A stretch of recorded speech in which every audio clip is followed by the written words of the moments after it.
Assalamualaikum warahmatullahi wabarakatuh.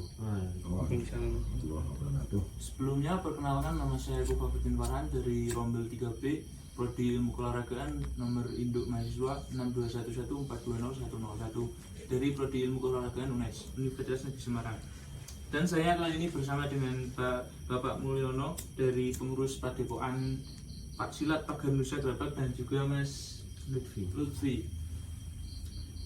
Dan di sini saya akan mewawancarai tentang lebih mendalami dengan Padepokan Pagar Nusa yang ada di cabang Gerabak ini. Ya, Bapak Mulyono, gimana kabarnya?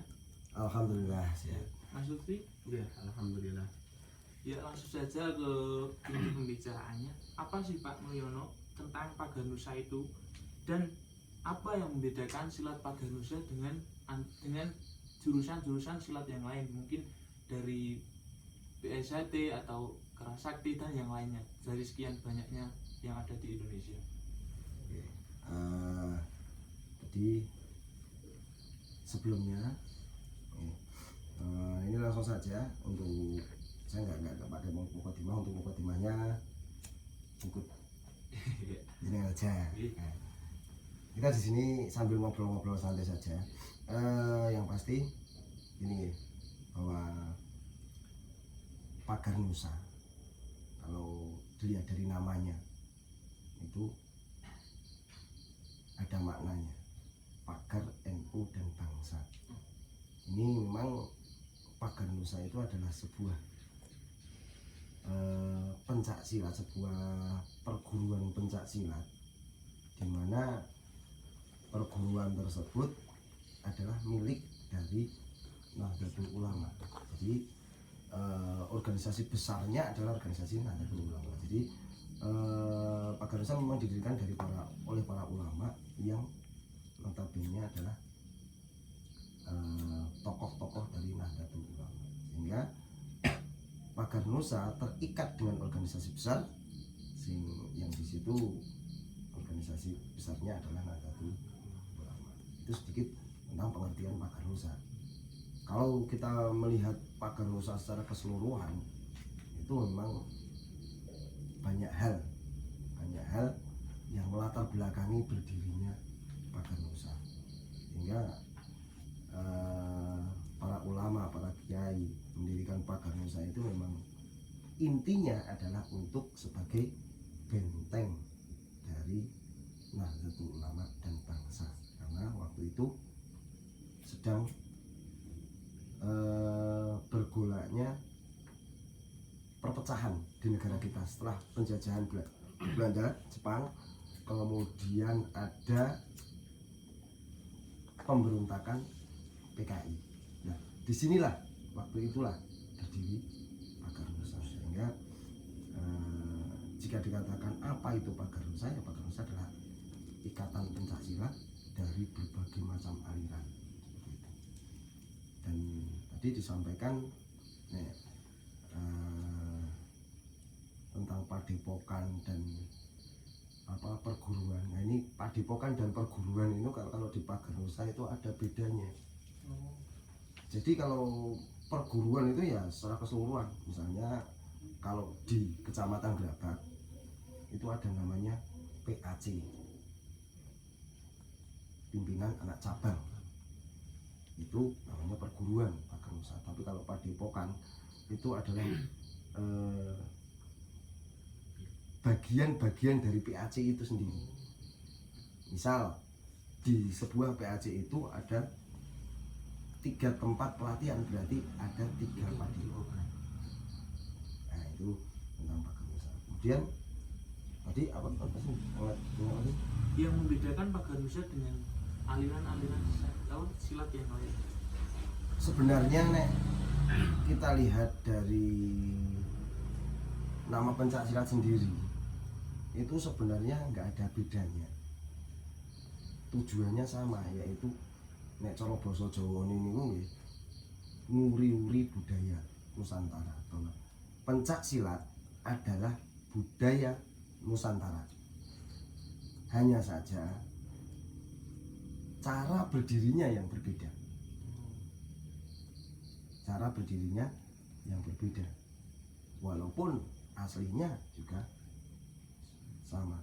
Nah, jika kita telusuri ini, kalau ingin tahu tentang perbedaannya, itu adalah tentang berdirinya. Jika dari perguruan lain, mohon maaf ini kalau mungkin dari perguruan yang lain mendengar kalau saya ada kekeliruannya, mohon maaf sebelumnya.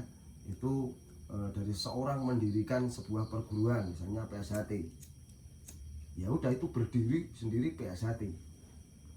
Sedangkan Pagar Nusa itu berdiri dari berbagai macam aliran pencak silat yang tidak ternaungi atau tidak memiliki payung hukum, kemudian dijadikan satu oleh beliau Kiai Haji Maksum Johari.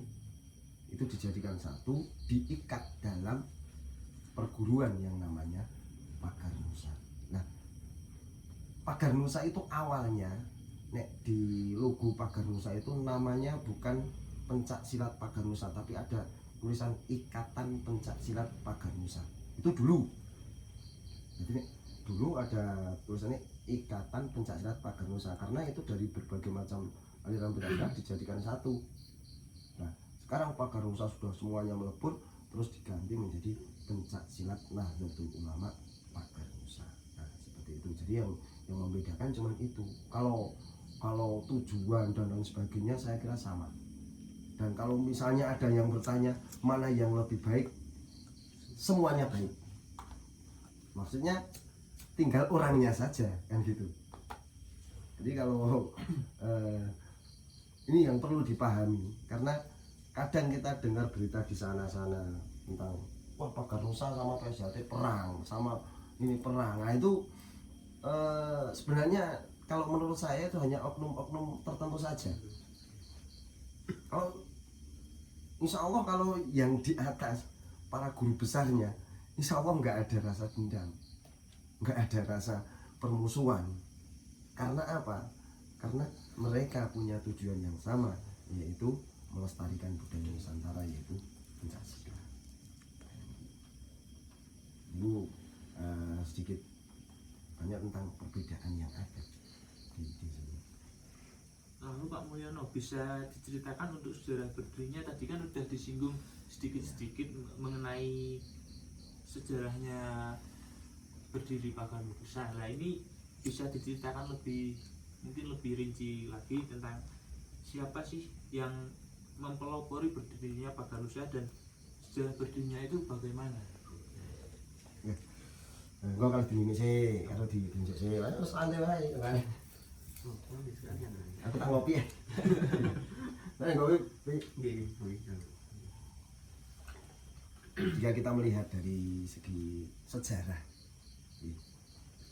sejarahnya itu bahwa pada zaman dulu itu di pondok-pondok pesantren itu hampir semua pondok pesantren yang ada di Indonesia itu memiliki seni bela diri pencak silat, hampir semuanya. Dan mereka berkembang di pondok pesantren itu. Tujuannya apa? Nah, tujuannya adalah lulusan dari pondok pesantren itu bisa keluar dari situ, dia mengamalkan ilmunya sebagai pribadi yang sudah matang, pribadi yang sudah punya keberanian dan punya tekad yang tinggi. Dan ketika dia mengamalkan ilmunya benar-benar maksimal, itu sebenarnya itu. Jadi ibaratnya bosnya campur-campur ini, para ulama, para kiai itu mendidik santrinya memiliki bekal tentang bela diri, baik itu secara fisik maupun non fisik itu. Nah, makanya di semua pondok pesantren itu memiliki aliran Pancasila, karena di situ banyak perubahan zaman di kurun waktu yang semakin maju terus.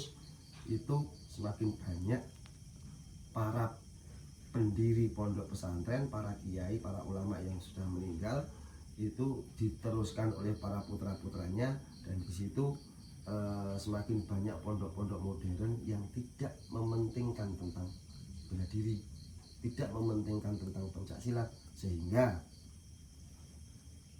di pondok-pondok pesantren itu semakin hilang. Nah, dari kekhawatiran itu para kiai sepuh itu beliau datang ke Mbah Kiai Maksum Johari, yang mana Mbah Kiai Maksum Johari itu sendiri salah seorang tokoh dari pencak silat, pendekar yang belum pernah dikalahkan di Indonesia, belum pernah ada yang mengalahkan di Indonesia. Nah, beliau adalah pendiri pencak silat yang namanya GASMI, Gerakan Aksi Silat Muslim Indonesia. Itu bajunya berwarna merah itu. Berwarna merah. Nah, kemudian setelah para ulama itu berkonsultasi dengan Mbah Maksum Johari, nah ini Mbah Maksum Johari berdiskusi lagi dengan salah seorang, boleh dikatakan muridnya, itu Mbah Kiai Suharbilah. Itu diajak berbicara terus bagaimana dengan keprihatinannya semakin hilangnya pencak silat di Indonesia, di pondok pesantren semakin hilang, itu bagaimana. Kemudian para ulama, para kiai itu yang meminta untuk dijadikan satu, itu bagaimana.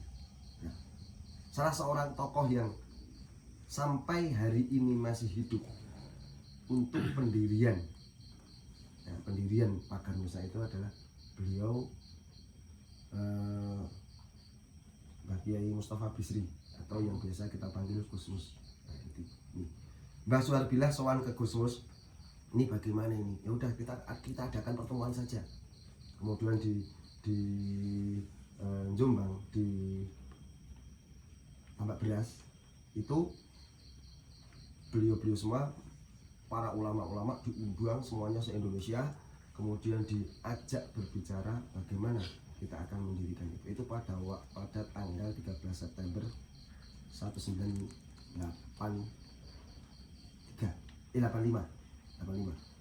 itu diajak ngobrol.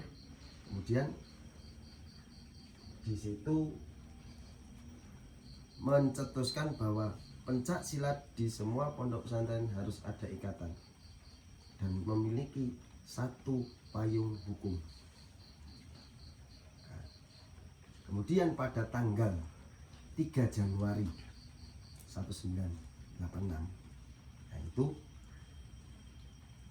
para ulama termasuk Mbah Suharbilah dan Gus Maksum dan Gus Mus itu bertemu, dan Gus Mus mendorong Mbah Suharbilah, dan Gus Mus itu mendorong Gus Maksum, ayo dirikan pagarnya NU dan bangsa.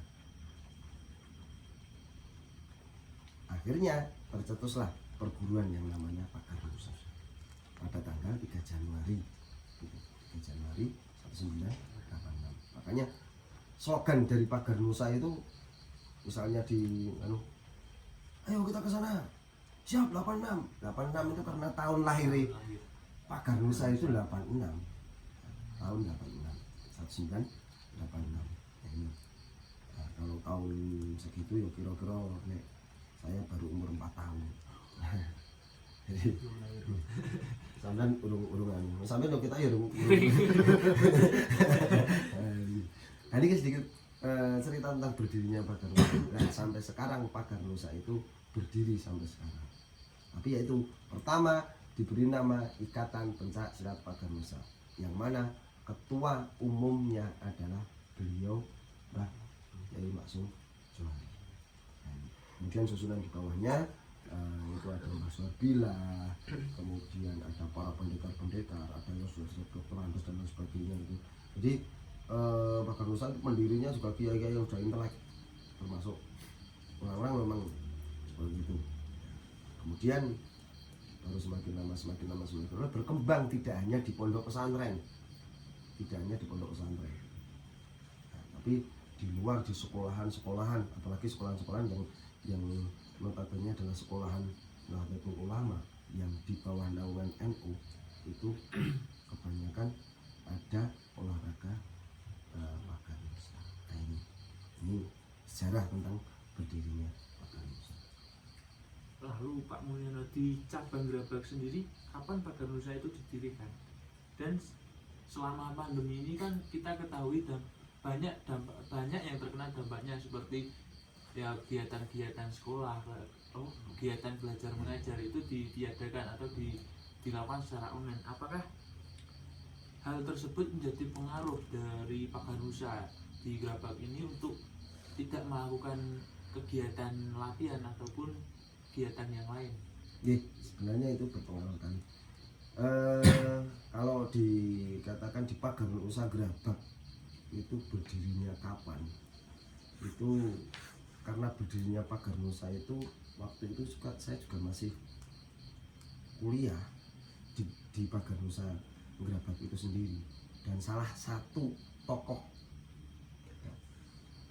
dari Pagarnusa Gerabak yang mendirikan Pagarnusa Gerabak itu ya Mas Aziz, itu namanya Betuan.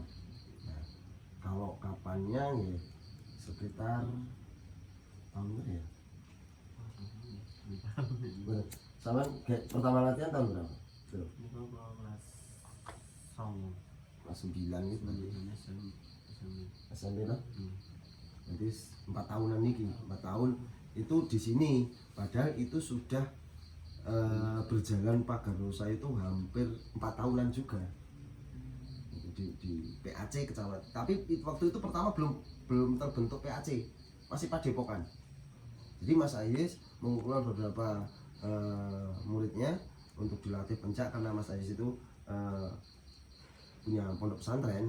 Nah, itu di situ terus dilatih tentang Pagarnusa, Gasmi dan lain sebagainya.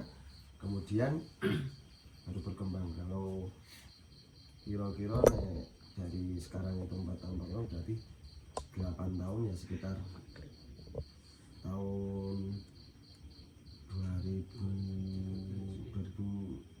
2013-2014an ya, itu baru mulai berdiri.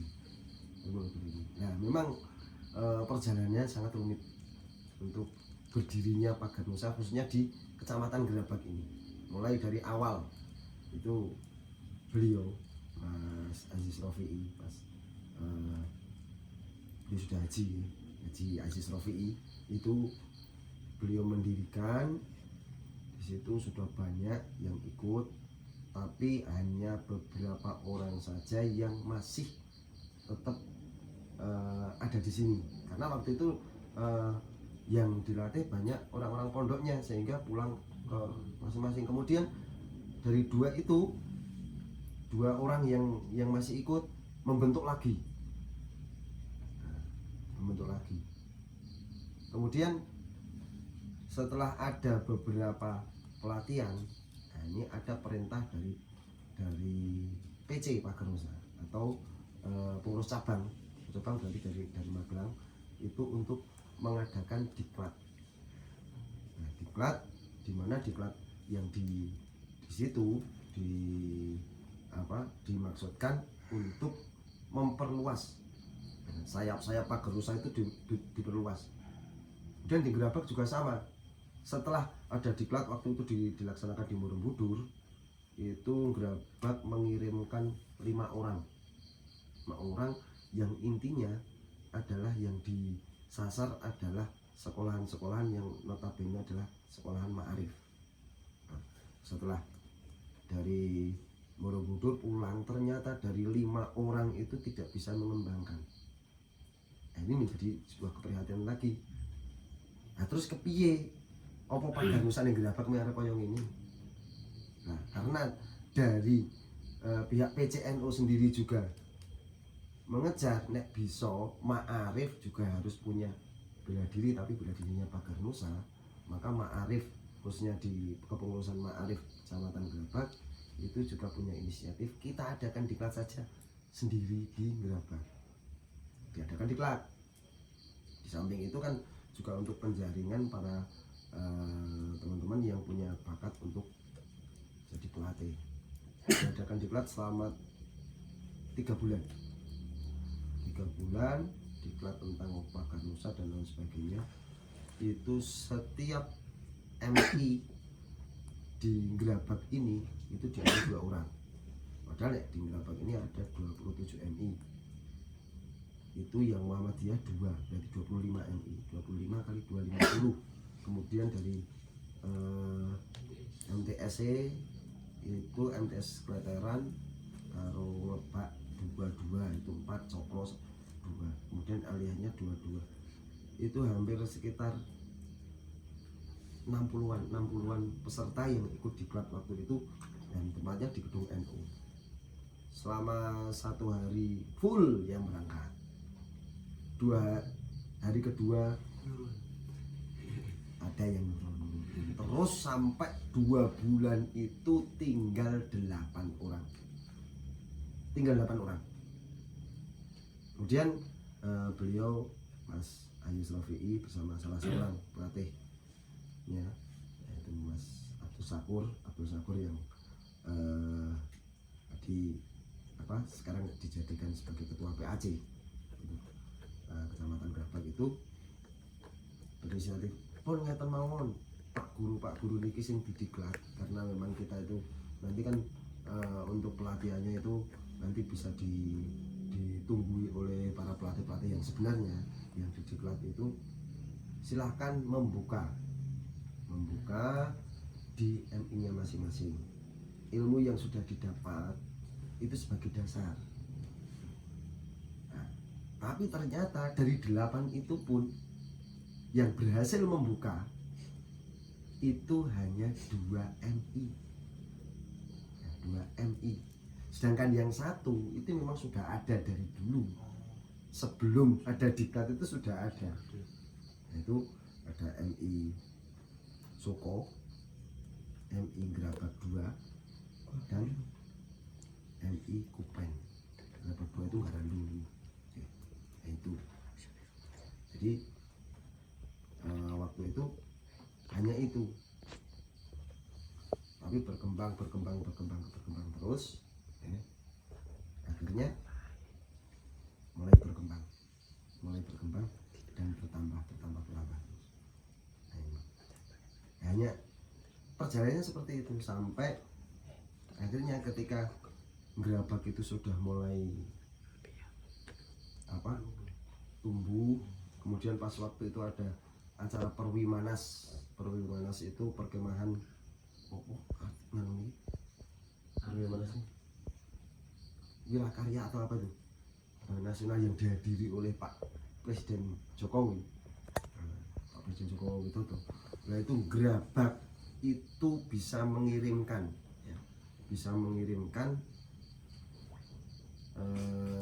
banyak peserta, 200 peserta, 2 truk. Paling banyak itu Gerabak, padahal hanya 2 MI dan ditambah yang pelatihan umum. Ini di Gerabak. Jadi di Gerabak 2 itu saya waktu itu kan saya ngajar di Gerabak 2. Itu saya ngirim hampir sekitar 120-an peserta. Memang banyak itu siswanya. Kemudian dari Kupen Bali Agung itu 40, terus ditambah dengan yang pelatihan umum ada berapa itu 200 peserta yang ikut. Alhamdulillah di situ kita sudah bisa mewarnai di Kabupaten Magelang di acara Perwimanas itu.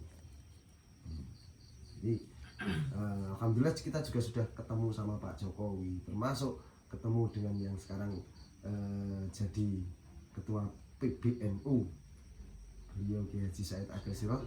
Itu bisa ketemu, bahkan saya pertama kali ketemu dengan beliau gitu. beli wah wis seneng tenan ketemu toko-toko sing gede-gede kok ngono kuwi ya. Nah, ini sedikit perjalanan gerabak. Nah, terus setelah ada perjalanan seperti ini, nah terus ini yang saya ceritakan di sini karena wis rodok nganu. Nah, dulu itu ya, ada UPI, ada teman-temannya tuh sering sekali tongkrong di pos kampling. Angker malam minggu kok tongkrong nih. Nah, terus saya tuh bilang sama keponakan itu, "Hut, anu wae, nek bengi do olahraga wae. Olahraga nopo? Pencak silat. Saya tak tawanane." Akhirnya semua mau. Itu waktu itu pertama kali di sini itu 20 orang, nggak cukup tempatnya. Ini belum ada, tempat ini belum ada. 20 orang, luas, termasuk UPI. Gede-gede, alhamdulillah gampang ngatur. Tapi senang dong melu. Akhirnya semakin berkembang lah. Di sini saya juga bingung, masih bingung karena waktu itu saya juga ketika jadi pelatih itu pun pelatih yang masih notabene boleh dikatakan pelatih di klub. Tidak langsung nyun sewu dari perguruan pagar Nusa langsung. Nah, kemudian saya matur sama Mas Aziz selaku pendiri pagar Nusa di Gerabak. Mas Aziz ini di sini ada teman-teman yang ikut apa mau ikut pencak. Nah, itu gimana? Mau ajeng dopeni apa mboten? Ah dopeni pun dopeni mawon di terus ya akhirnya saya lanjutkan terus. Dan saya memang sebatas kemampuan saya yang diberikan adalah dari dasar-dasar paket-paket pagar Nusa itu saya berikan. Di samping itu kalau teknik-teknik tentang pencak silat saya kira baik dari pagar Nusa, PSAT dan lain sebagainya ataupun pencak silat tradisional itu sama. Pasti ada teknik-teknik tersendiri, hanya ciri khasnya yang berbeda. Nah, setelah buahnya terus udah kita buat anu aja, dijadikan warga. Nah, termasuk UPI ini dijadikan warga, disahkan jadi warga. Nih kalau kendala ketika sekarang, nah ini kendala memang banyak kendalanya. Waktu pertama kali corona ada kabar corona masuk, secara otomatis MTS Pleteran tidak diperbolehkan latihan. Terus Aliyah Gerabak juga tidak boleh latihan. MI juga tidak boleh latihan. Sini pun dengan terpaksa diliburkan. Ini hampir sekitar berapa kali ya? Latihan itu kalau nggak salah itu hampir sekitar 2 bulan saya libur. Kemudian setelah 2 bulan itu libur, terus kita beranikan diri untuk latihan, tetap latihan setiap hari minggu pagi, tetap latihan di sini. Tapi kan anaknya nggak begitu banyak, kita tetap latihan. Ya pernah saya ditanya salah seorang dari pihak aparat, ditanya, "Mas, kok tetap latihan toh? Nah, ini kan olahraga." Saya bilang gitu, "Ini kan olahraga." "Oh ya wis, apa kok." Nah katanya disuruh olahraga. Nah, terus kita tetap latihan sedikit demi sedikit latihan. Terus malah berkembang, semakin banyak orangnya, semakin banyak yang ikut. Karena waktu itu memang mungkin orang tua sendiri ya berpikirnya, wah ini bocah prei ora kon ngopo-ngopo kok wani latihan wis teko bener latihan ae. Dengan catatan saya tetap harus mengutamakan protokol kesehatan. Kita tetap utamakan protokol kesehatan, walaupun pas latihan di masker tetap copot. Yang penting copot ya malah sesek. Gitu. Nah, terus semakin lama semakin banyak, saya berpikir saja, ini kalau seperti ini terus tempat sudah tidak cukup.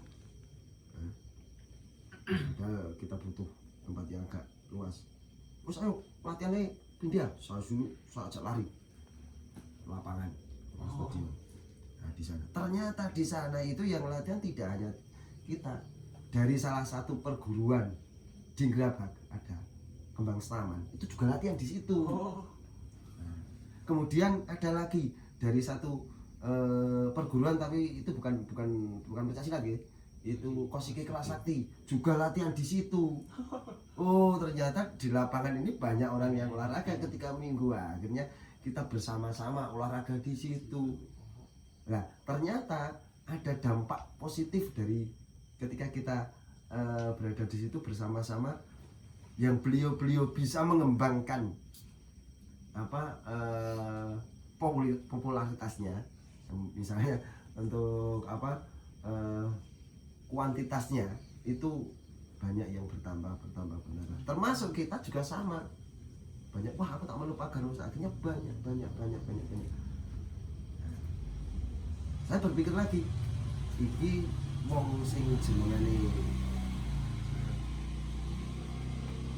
Gerabak Pagar Nusa ini nggon NU, dan kita punya tempat yang luas juga. Mau orang bingung, saya kembalikan ke gedung NU. Nah, sampai sekarang latihan di gedung itu dengan anggota yang alhamdulillah sudah cukup banyak. Dan mulai saat ini di MIMI pun sudah mulai muncul. Itu secara tinggi kenapa seperti itu. Beralih ke Mas Lutfi nih. Mas Lutfi mengapa sih memilih silat daripada seni bela diri yang lain? Kan ada seni bela diri yang lain. Dan mengapa mengikuti perguruan silat di Pagar Nusa ini? Apa alasannya? Kalau dari saya dulu itu belum ada niatan untuk ikut suatu pencak silat atau bela diri, tapi saya kan ikut kumpul-kumpulnya diceritakan sama Pak Mul itu. Nah, kemudian saya ikut berpartisipasi dari Pak Mul tersebut, mengikuti olahraga pencak silat ini. Dan apa alasannya saya ikut ke Pagar Nusaan?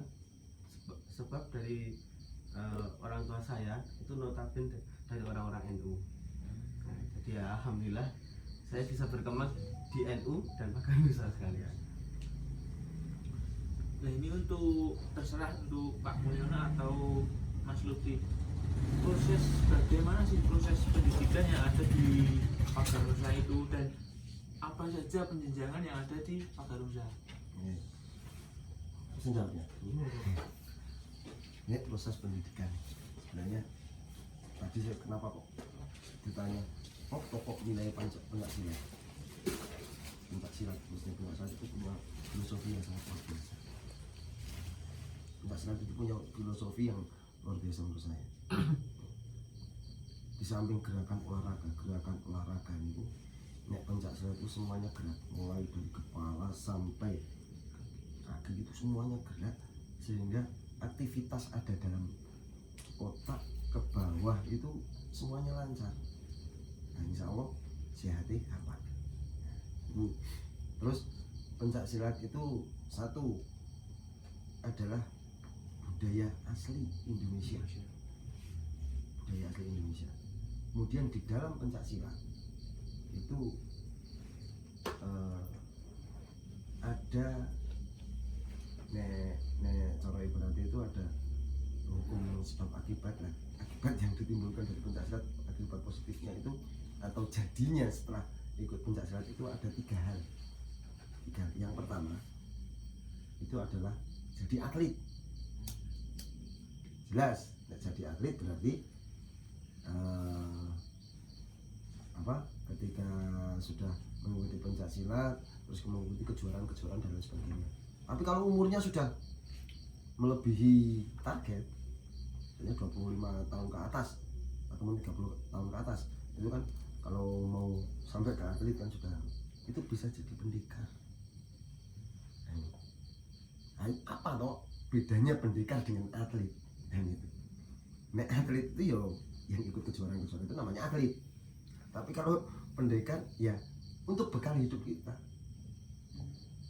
Karena di dalam filosofi pencak silat itu tidak hanya mendidik fisik tapi juga mendidik hati. Salah satunya pendidikan di dalam pencak silat itu ada ya seperti ini. Kalau di sini teman-teman sing jadi yang ada di sini ini bareng-bareng itu sudah malam Jumat seperti ini, yuk kita ziarah. Terus alhamdulillah kita juga sudah bisa buat markas walaupun belum lengkap seperti ini. Nah, ini insya Allah jadi markas pagar nusanya. Nah, ini nanti di sini bisa kita gunakan juga untuk kaji. Karena pendidikan akhlak di dalam pencak silat itu harus benar-benar dipegang. Tidak boleh sing jenengan ahli pencak silat kok adigang, adigung. Semua perguruan pencak silat tidak akan pernah mengajarkan seperti itu. Dengan catatan apa? Derek poro kiai. Kalau di pagar nusa pendidikannya adalah derek poro kiai. Kiai nopo kiai Nahdlatul Ulama. Kalau di yang lain nyuwun sewu ya, misalnya ada yang di tapak suci misalnya, nah itu ya poro kiai ini tapak suci. Sing di daerah ini sehingga tingkah laku yang dibawa itu bisa sesuai dengan jalan pencak silat seperti itu. Kadang kan kita lihat di film-film itu wah bela diri yang seperti ini hanya kekerasan saja yang dipikir. Jadi pencak silat itu tidak hanya sekedar kekerasan saja. Jadi kalau dilihat jenjang pendidikannya itu ada pendidikan seni, pendidikan keatletan, kemudian pendidikan kependekaran. Atlet seni ada, atlet yang tanding ada, yang jadi pendekar ada. Hanya slogannya kita sama-sama ini awak dhewe iki melu pencak silat pagar nusa dadi santri. Nek santri berarti manut kiai. Kemudian tingkatan yang ada nih teman pagar nusa itu ya mulai dari tingkat dasar dan ada sedikit perbedaan ya di karena pagar nusa itu dari berbagai macam padepokan yang dijadikan satu, maka itu berbeda-beda. Ada yang nek di Gerabak itu semua santri ataupun warga sabuk warna hijau. Yang membedakan apa? Tingkat satu diberi pelet merah, dan tingkat dua diberi pelet putih, tingkat tiga misalnya itu sabuknya agak besar. Kemudian kalau nanti sudah 17 tahun ke atas bisa disahkan sebagai warga. Kalau sudah sebagai warga itu pakainya adalah selendang. Seperti itu.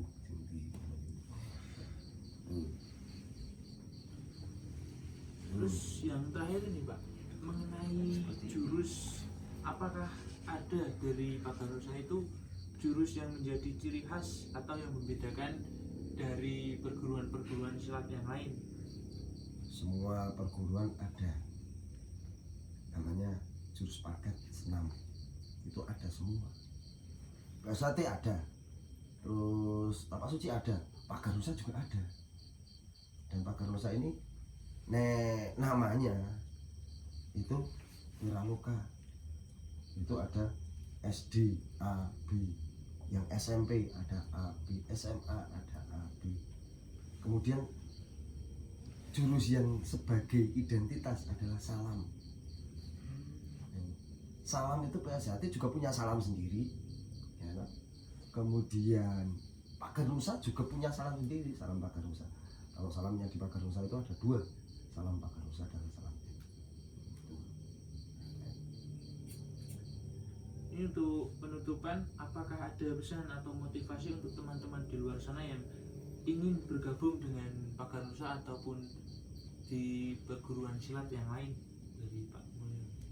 Ya, kalau pesan saya cuman ini aja nih, untuk teman-teman semua yang mau bergabung, baik itu di pencak silat manapun juga, Itu yang pertama itu luruskan niat untuk apa kita masuk pencak silat. Apakah hanya untuk mencari ketenaran, apakah hanya untuk mencari bisa berkelahi, padahal sing jenengane pencak silat itu bukan untuk bisa berkelahi. Yang pasti kita cari saudara sama-sama. Satu, kita apapun pencak silatnya jangan dijadikan sebagai sumber permusuhan. Apapun pencak silat. Maka dari itu bawalah pencak silat itu sebagai budaya bangsa Indonesia yang benar-benar membudaya, karena ini ciri khas bangsa Indonesia. Yang kedua, silakan ikut di pencak silat manapun juga untuk meraih prestasi. Yang ketiga, jelas kalau kita ikut ke pencak silat, ikuti anjuran yang ada dari masing-masing guru pencak silat tersebut. Kalau ikut di Pagar Nusa, ya silakan ikuti guru-guru dari Pagar Nusa. Kalau yang di pencak silat PSAT, silakan ikuti anjuran guru yang di PSAT. Tidak usah memikirkan perbedaan. Semua pencak silat sama, yang membedakan adalah orangnya. Teknik yang dilakukan sama dalam artian baik. Yang tidak baik adalah yang menggunakan. Ibaratnya kita punya pisau, kita gunakan untuk mengupas mangga, itu baik. Tapi kita punya pisau untuk merampok, baik nggak? Jadi nggak baik kan? Seperti itu. Itu yang mungkin pesan dari saya. Untuk teman-teman yang lain yang mau ikut di perguruan pencak silat, baik itu pencak silat yang notabene pencak silat Nahdlatul Ulama Pagar Nusa, ataupun pencak silat yang notabene adalah pencak silat yang lain selain Pagar Nusa. Dari Mas Lutfi ada pesan atau motivasi gitu? Sekian dari saya. Terima kasih kepada Pak Mulyono dan juga kepada Mas Lutfi. Saya akhiri. Wassalamualaikum warahmatullahi wabarakatuh. Waalaikumsalam.